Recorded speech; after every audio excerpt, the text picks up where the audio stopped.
7 8 ಈ ಥರ ಬರುತ್ತಿದ್ದು. ಗಂಟು ಹಾಕಿದ್ದೀರಾ?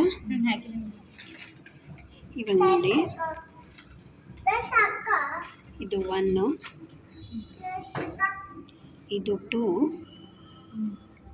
ಇದು 3,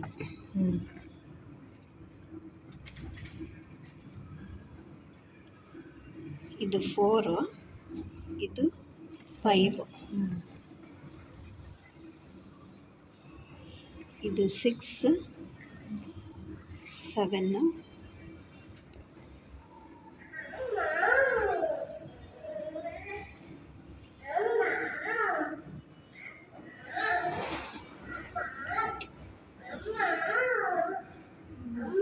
ಇದು 8. ಈಗ ಇಲ್ಲಿ 8 ಹೋಗ್ತೀರಾ, ಬೇಕಾದ್ರೆ ಹಿಂಗೆ ಜಂಪ್ ಆಗಿ.